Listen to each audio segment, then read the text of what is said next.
Mais um teste. E mais uma vez o mundo entra em alerta. Até onde vai a ousadia do ditador Kim Jong-un? Qual é o real poder de fogo da Coreia do Norte? A gente trouxe aqui ao Fantástico a professora Sabrina Medeiros. Ela é especialista em relações internacionais com foco em defesa. Professora, para começar, fazer uma pergunta bem objetiva.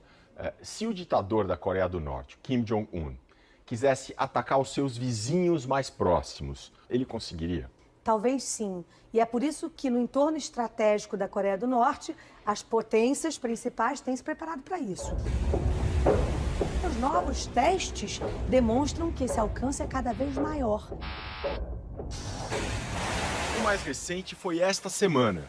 Kim Jong-un disparou um míssil que saiu das proximidades da capital, Pyongyang, sobrevoou a ilha de Hokkaido, no norte do Japão, e caiu 20 minutos depois do outro lado, no Pacífico. O risco é justamente porque esse teste demonstra que é possível fazer uma trajetória em direção norte de até 40 minutos.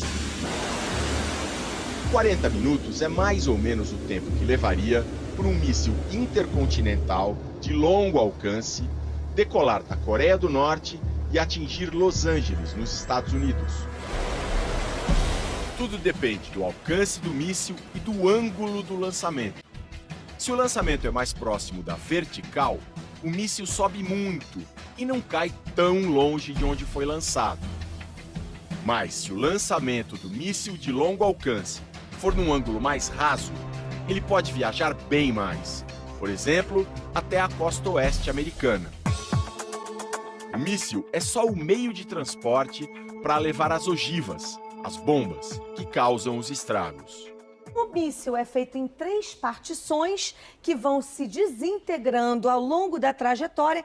A última delas, que carrega a ogiva, é finalmente aquela que faz a reentrada na atmosfera e que atinja o alvo determinado. Quer dizer, quando estiver chegando no alvo, não é que está caindo esse foguetão inteiro, está caindo só a pontinha. Exatamente. Né? A dúvida é, eles já têm uma bomba pequena o suficiente para caber num míssil, para transformar esse míssil numa arma nuclear? A recente fotografia que o Kim Jong-un divulgou na imprensa internacional demonstrava que talvez sim. No começo deste mês, a Coreia do Norte anunciou também que fez um teste subterrâneo com uma bomba de hidrogênio, a bomba H, a mais poderosa das armas nucleares. Mas o país é tão fechado que não dá para ter certeza. Na incerteza é que a possibilidade de guerra aumenta. Se for verdade, seria um enorme salto tecnológico. Então existe o risco do Kim Jong-un ter mísseis que podem ser carregados com bombas de hidrogênio. Absolutamente poderosas. E o que a gente sabe é que o estrago é amplo e irrestrito. Essa bomba H que a Coreia do Norte pode ter testado é pelo menos 10 vezes mais potente do que a bomba de Hiroshima. Usando uma ferramenta disponível na internet, a gente simulou a explosão da bomba de hidrogênio da Coreia do Norte sobre a cidade de São Paulo. Claro, não tem a menor chance disso acontecer. É só para a gente ter uma noção. Seriam mais de 500 mil mortos imediatamente, além de 2 milhões de feridos. Num raio de 500 metros, uma bola de fogo, radiação altamente letal em um raio de 1 quilômetro. Num raio de quase 4 quilômetros, um violentíssimo deslocamento de ar. Isso derruba prédio, mata pessoas. E altíssimas temperaturas provocadas pela radiação num raio de 5 quilômetros. Não riscaria a cidade do mapa, mas provocaria danos terríveis.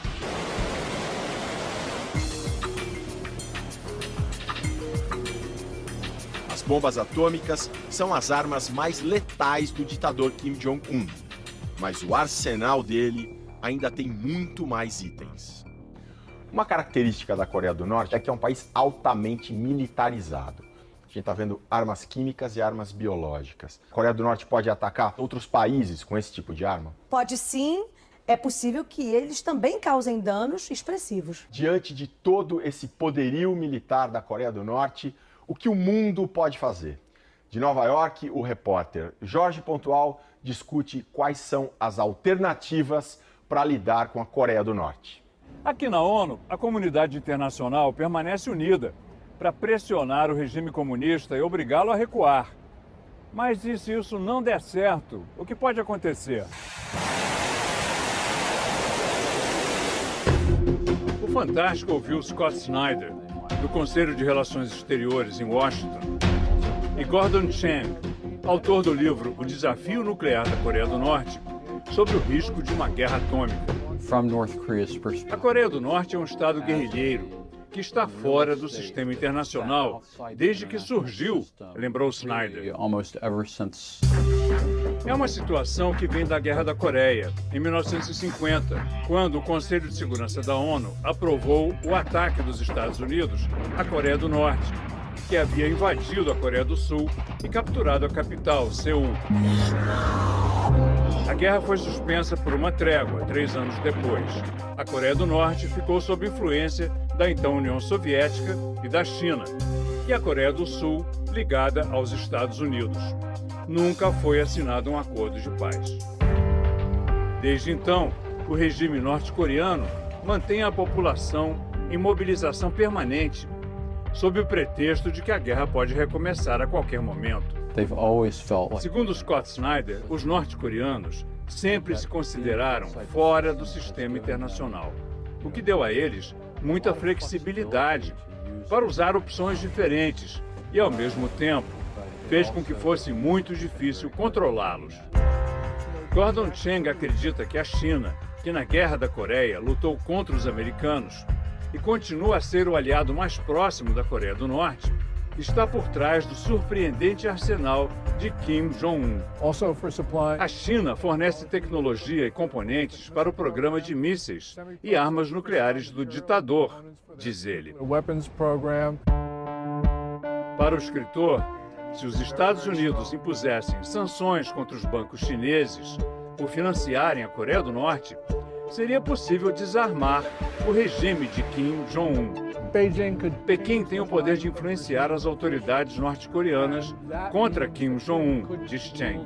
E aí, ele não conseguiria mais governar o país. Mas o pesquisador teme que o ditador faça um erro de cálculo, uma provocação militar, acreditando que o presidente Donald Trump não responderia porque temeria um ataque nuclear aos Estados Unidos. Isso levaria a uma nova guerra de dimensões imprevisíveis. Para o autor, a situação hoje é tão perigosa quanto a de 1914, antes do início da Primeira Guerra Mundial, ou nos anos 1930, antes da Segunda Guerra. Pode ser a primeira guerra com armas nucleares dos dois lados, Estados Unidos de um lado, Coreia do Norte e China do outro. Pode acabar muito mal.